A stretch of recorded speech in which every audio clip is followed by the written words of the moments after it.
සියලු දෙනාම ආයුබෝවන් කියලා පිළිගන්නවා සිනමා ටෝක් LK YouTube channel එකට. ඔන්න අද ගෙනල්ලා තියෙන්නේ 2026 අවුරුද්දේ අලුතින්ම නිකුත් වුණ සුපිරිම හොරෝ සයිකොලොජිකල් මූවි එකක්.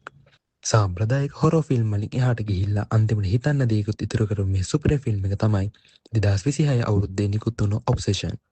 මේ ෆිල්ම් එක IMDb 8.1 ගේ වාර්තා කරලා තියෙනවා. එහෙනම් වැඩි කතා නැතුව අපි යමු වීඩියෝ එකට.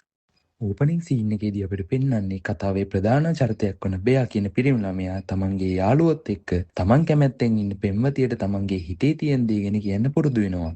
එයාව දැක්ක දවසින් ඉඳන් කොච්චර එයාට ආදරය කරාද කියලා කියනවා. මේ දෙන්න කතා බහ පැත්තකින් ඉඳන් අහන් හිටපු බෙයාගේ හොඳම යාළුවා වන ඉයානුත් මේ කතාවට ජොයින් වෙනවා. බෙයා ආදරය කරන පෙම්වතියගේ නම තමයි නිකි. මේ දෙන්නම එකම සංගීත බඩු කඩේක තමයි වැඩ කරන්නේ. ඉයාන් මෙතෙන්දි කියනවා පොඩ්ඩක් ලිහිල් වෙලා සෙල්ලක්කාර විදිහට නිකීගෙන් අහන්න කියලා. ඒ වගේම ඉයාන් කියනවා නිකීට විහිළුවට වගේ පිස්සු නිකී කියලා බලන්න කියලා. ඒත් බෙයා නිකීට පිස්සු නිකී කියන එකට කැමති වෙන්නේ. මොකද නිකී ඒ නමට කැමති නැති නිසා. ඒ වෙලාවේ ඉයාන් බෙයාට කියන්නේ රැට මොන හරි බොන්න ක්ලබ් එකට එන්න කියලා කියන්න කියලා. ඒ වෙලාවේදී පොඩ්ඩක් රිලැක්ස් වෙලා නිකීට කිට්ටු වෙලා අහලා බලන්න කියනවා. එයා බෑ කියන එකක් නෑ කියලා තමයි ඉයාන් කියන්නේ. මේක අහපු බෙයාට නම් පොඩි සැනසීමක් එනවා. එතනින් කට් කරලා අපිට පෙන්නනවා බෙයාගේ ගෙදර යද්දී එයාගේ සුරතල් පූසා සැන්ඩි බිම මැරලා වැටිලා ඉන්නවා. බෙයාගේ බේත් කබඩ් එකේ තිබුණු නිදිපෙති බෝතලේ බිමට වැටිලා ඒකේ තිබුණු නිදිපෙති කාලේ තමයි සැන්ඩි මැරලා තියෙන්නේ. ඊට පස්සේ බෙයා කබඩ් එකත් වහලා ගේ සුද්ධ කරන්න පටන් ගන්නවා. එදා රෑ බෙයා ෆෝන් එක බල බල ඉද්දී නිකි එයාට කෝල් කරනවා. මේ ටිකේ කතා කරන්න බැරි වුණකට සමාව ඉල්ලන නිකි යාළුවොත් එක්ක රැට සෙට් වෙන්න ඉන්වයිට් කරනවා. බෙයා මුලින් යන්න කැමති නැති වුණා. නිකීගේ ඉල්ලීමට එයා යන්න තීරණය කරනවා. නිකීව හම්බෙන්න නිකන් යන්න බැරි නිසා බෙයා පොඩි කඩේකට යනවා නිකීට මාලයක් ගන්න. මේ අතරේ කඩේ රාක්කයක් උඩ තිබ්බ අමුතු දෙයකට බෙයාගේ ඇහැ යනවා. ඒක වන් විෂ් විලෝ කියලා පෙට්ටියක්. කඩේ අයිතිකාරයාගෙන් මේ ගැන විස්තර අහුවාම එයා කියන්නේ තමන් ප්‍රාර්ථනාවක් කළා මේ ස්ටික් එක කැඩුවාම ඒක ඉෂ්ට වෙනවා කියලා. ඒක බොරුවක් කියලා හිතුණත් බෙයා මේක මිලදී ගන්නවා. එතනින් කට් කරලා පාටිය පෙන්නනවා. ඉයාන් කියනවා ගෙන් නිකීට කතා කරන්න කියලා. බෙයාත් නිකී ළඟට ගිහින් බීම් එකක් බොන ගම දවසේ වෙච්ච සාමාන්‍ය දේවල් කතා කරනවා. හැබැයි බෙයා තමන්ගේ හිතේ තියෙන දේ නිකීට කියන්න යන්නේ නැහැ. ටික වෙලාවකින් අනිත් යාළුවොත් මෙතනට එකතු වෙනවා. රෑ වෙනවත් එක්කම පාටිය ඉවර වෙලා මේ අය ගෙදර යන පිටත් වෙනවා. හොඳට මහන්සි නිසා නිකී බෙයාගෙන් අහනවා එයාව ගෙදර ඇරලවල එන්න පුළුවන්ද කියලා. ගමන අතරතුරදී නිකී බෙයාට කියනවා මට විවෘතව කතා කරන්න පුළුවන් එකම එක්කෙනා ඔයා කියලා. හැබැයි බෙයා නිකී කියන දේට වැඩි ඇහුම්කන් දෙන්නේ නැහැ. මොකද බෙයාගේ ඔළුව ඇතුලේ වැඩ කරන්නේ නිකීට කොහොමද තමන්ගේ ආදරේ ප්‍රකාශ කරන්න කියලා. ටික වෙලාවකට පස්සේ නිකීගේ ගෙදර ළඟින් බෙයා වාහනේ නතර කරනවා.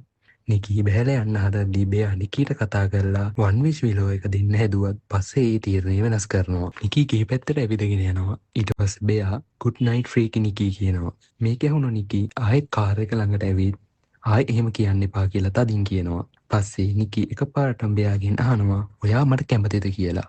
බෙයා එකපාරටම පුදුම වෙලා ඉඳලා අපි හොඳ යාළුවෝ කියලා කියනවා. පස්සේ නිකී ගියේ ඇතුළට ගියාට පස්සේ තම මොකක්ද ඒ කලේ කියලා බෙයා කල්පනා කරනවා. ඒත් බෙයාට මතක් වෙනවා එයා ගත්ත විෂ් විලෝ එක. එයා ඒක අතට අරන් නිකී මේ ලෝකේ කාටත් වඩා Tamanට ආදරය කරන්න ඕනේ කියලා ප්‍රාර්ථනා කළා ඒක කඩලා දානවා. ඒත් එක්කම බෙයා නිකී ගෙදර ඉස්සරහා බැලුවාම නිකී ගෙදර දොර ඉස්සරහා හිටගෙන බෙයා දිහා අමුතු විදිහට බලන් ඉන්නවා කියලා එයාට පේනවා. ටික වෙලාවකට පස්සේ බෙයා ළඟට එන නිකී අමුතු විදිහට හැසිරෙන්න ගන්නවා. ඊට පස්සේ නිකී බෙයාගේ ගෙදර යමු කියලා එයාගේ කාර් එකට ආයෙ නගිනවා. හැබැයි බෙයා කියනවා මේ වැඩේ හරියන්නේ නැහැ කියලා. මේ වෙලාවේ නිකී කියනවා තමන්ගේ තාත්තා පිළිකාවක් හැදිලා මැරෙන්න යනවා කියලා. ඒක නිසා එයාට මේ දවස්වල ගොඩක් දුකින් ඉන්නේ කියලාත් කියනවා. ටික දවසක් තමන්ට බෙයා ළඟ ඉන්න දෙන්න කියලා එයා ඉල්ලනවා. අවසානයේ දෙන්නම බෙයාගේ ගෙදර යනවා. එතෙන්දී ඔවුන් දෙදෙනා අතර තිබුණු ආකර්ෂණය තවත් වැඩි වෙලා සම්බන්ධය ඉතා සමීප මට්ටමට එන්න පටන් ගන්නවා. ඒත් නිකී හදිසියෙම පස්සට වෙලා බය වෙලා වගේ පෙන්නනවා. ඒකට හේතුව Tamanට හැදුණු පැනික් ඇටැක් එක කියලා පැහැදිලි කරනවා. එදා රෑ බෙයාගේ හිතේ එකම ප්‍රශ්නයයි. විශ්වවිලෝ එක කියන්නේ ඇත්තටම මොකද්ද? අන්තර්ජාලයේ ඒ ගැන හොයලා බලනවා. ඒත් ඔහුට හරි පිළිතුරක් ලැබෙන්නේ. සමහර අය කියනවා ඒක ඇත්ත කියලා. සමහර අය කියන්නේ ඒක බොරුවක් කියලා. පහුවදා උදේ බෙයා නැගිටිනකොට නිකී ඇඳේ නැහැ. ඒ කොහෙද කියලා බෙයා ඉක්මනට හොයන්න පටන් ගන්නවා. නිකී කුස්සියට වෙලා මැරලා හිටපු බෙයාගේ පූසා ළඟ දන ගහගෙන මොකක් හරි අවමංගල චාරිත්‍රයක් වගේ දෙයක් කරමින් ඉන්නවා. හැබැයි එයා මොකද්ද කරන්න කියලා බෙයා අහන්න යන්නේ නැහැ. වැඩපළේදී ඉයන් බෙයාව පැත්තකට කරලා මොකද්ද උනේ කියලා අහනවා. බෙයා හැමදේම කියන්න පටන් ගන්නවා. නිකී තමන්ගේ ගෙදර නැවතුන එක, අමුතු විදියට හැසිරුණ එක බෙයා කියනවා. ඒ වගේම තමන්ට දැන් ලොකු බයකුත් දැනෙනවා කියලා බෙයා කියනවා. හැබැයි ඉයන් නම් මේක එච්චර ගණන් ගන්නෙ නෑ. මේක ෂුවර් එකට මත්ද්‍රව්‍ය වල ප්‍රශ්නයක්. එයාව ડોක්ටර් කෙනෙක්ට පෙන්නන්න කියලා ඉයන් කියනවා. ඉදා හවස වැඩ ඇරලා ගෙදර ඇති නිකී ඉයන් එක පිටත් වෙනවා. එතනින් කට් කරලා අපිට පෙන්නනවා බෙයා ගෙදර ඉද්දි කවුරු හරි වෙලා දොරට තට්ටු කරනවා. දොර ඇරලා බලද්දි එතන ඉන්නේ නිකී. එදා රෑ වෙච්ච දෙයට නිකී බෙයාගෙන් සමාව ඉල්ලනවා. ඒ වගේම නිකී කියනවා බෙයා තමන්ට ආදරය කරන බව දන්නවා කියලා. ඒ වගේම තමන් බෙයාට ආදරය කරන බව නිකී කියනවා. ඒත් එක්කම එයාලා පෙම්වතුන් බඩපත් වෙනවා. එකට චිත්‍රපටි බලනවා, කෑම උයනවා, කෑම කනවා, ආදරෙන් කාලය ගත කරනවා.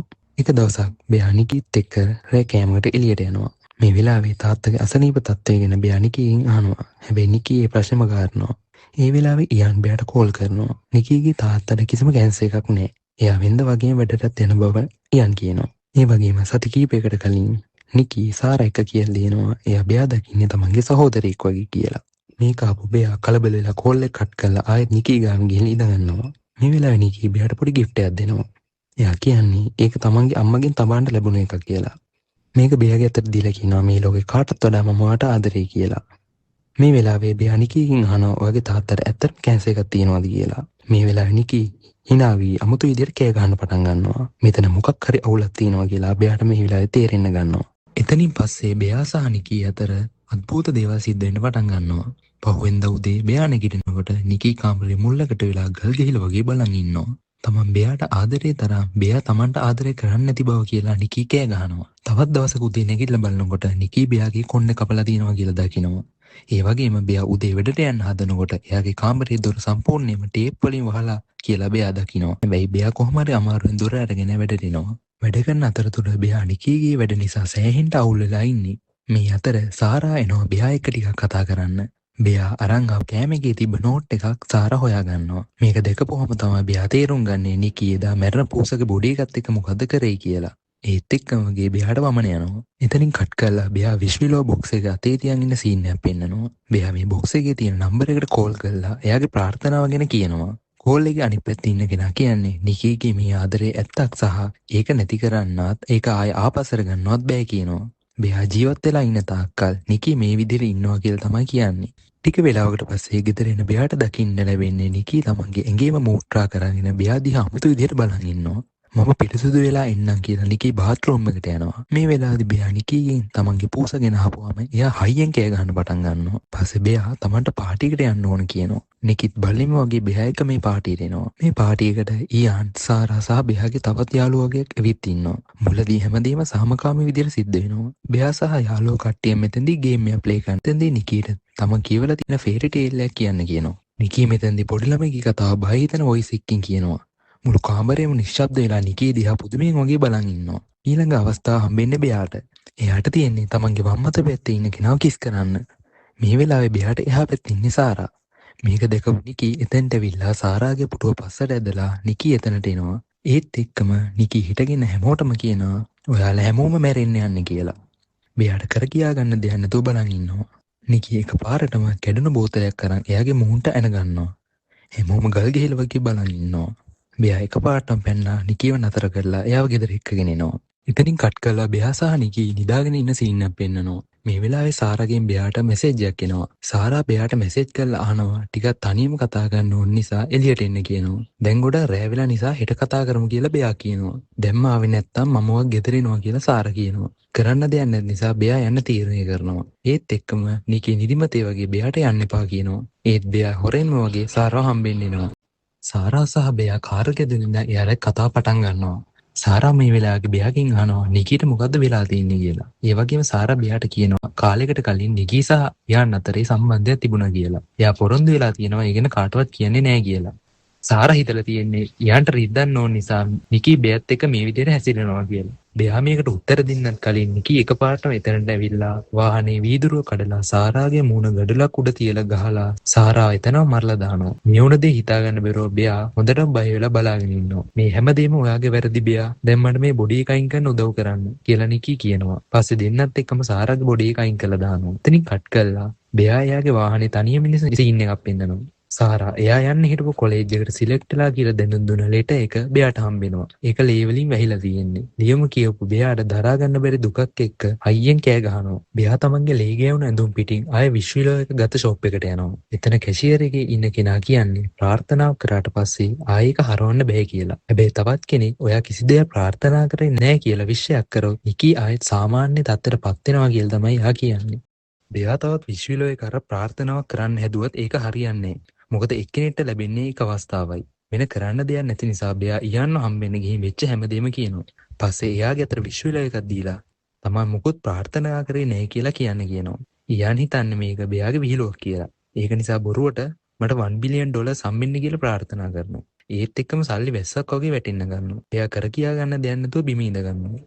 බෙයාපෝ ගෙදරෙද්දි දකින්නවා නිකී සැන්ඩිගේ බොඩි එකට කරා වගේ දෙයක් සාරගේ බොඩි එකටත් කරන්න හදනවා කියලා. ඒත් එක්කම නිකී කෑ ගහගෙන බෙයාගේ පැත්තට එනවා. මේ වෙලාවෙම ඉයානුත් බෙයාගේ ගෙදර එනවා. ඒත් නිකී එකපාරටම ඉයාන්ට වෙඩි තියනවා. මේ වෙලාවේ බෙයා පිස්සු හැදිලා වගේ නිකීට කියනවා මම ඔයාට ආදරේ කියලා. පස්සේ බෙයා නිකීව බදා ගන්න ගමන් කියනවා මම මේ හැමදේම හරි ගස්සනවා කියලා. එහෙම කියපු බෙයා බාත්රූම් එකට ගිහින් දොර ලොක් කරගන්නවා. දැන් බෙයාට කරන්න කිසිම දෙයක් නැහැ. එයාට තියෙන එකම විසඳුම තමයි සිවිදිවි හානි කරගන්න එක. අන්තිමේදී එයා තීරණය කරනවා එයා සියදිවි හානි කරගෙන නිකීව හොඳ කරන්න. ඒකට එයා තමන්ගේ නිතිපෙති අහුරක් අරන් බොනවා. ටික වෙලාවකට පස්සේ බෙයාට අමුත්තක් දැනෙනවා. එයා එකපාරම වමන කරන්න පටන් ගන්නවා. පස්සේ එයා නිකී ගාවට යනවා. නිකී තව විශ්විලෝ එකක් හොයාගෙන එයා ප්‍රාර්ථනා කරලා තියෙන්නේ එයා බෙයාට ආදරේ තරම බෙයාත් එයාට ආදරය කරන්න කියලා. හැබැයි බෙයා සහ නිකී ලං වෙනවත් එක්කම බෙයා කලන්තේ දාලා වැටෙනවා. එයා පාවිච්චි කරව බෙහෙත් නිසා බෙයාත් මේ වෙලාව මැරෙනවා. ඒත් එක්කම නිකී ආයෙත් සාමාන්‍ය තත්ත්වයටපත් වෙනවා. වටපිට බලද්දී එයා දකින්නේ තමන්ගේ යාළුවන්ගේ මලමිනි. ඒකත් එක්ක නිකී ෂොක් වෙලා වගේ බලන් ඉන්නවා. මේ සීන් එකත් එක්ක මේ සුපිර මූවි එක ඉවර වෙනවා. ආදරය කියන්නේ නිදහස දෙන එක මිසක් කෙනෙක්ව අයිති කරගන්න හදන උමතුවක් නෙවෙයි. උමතුව ආදරය වගේ පිනුනත් අවසානයේ එය විනාශය විතරමයි ගේන්නේ. ඉතින් අද මූවි එක කොහමද? අනිවාර්යයෙන්ම කමෙන්ට් එකක් දාන්න. ඒ වගේම ලයික් කරලා සබ්ස්ක්‍රයිබ් කරලා බෙල් අයිකන් එක ක්ලික් කරන්න. එහෙනම් අදට ගිහින් එන්න. ආයෙත් මේ වගේ සුපිර මූවි එකකින් හමු වෙමු. ජය වේවා.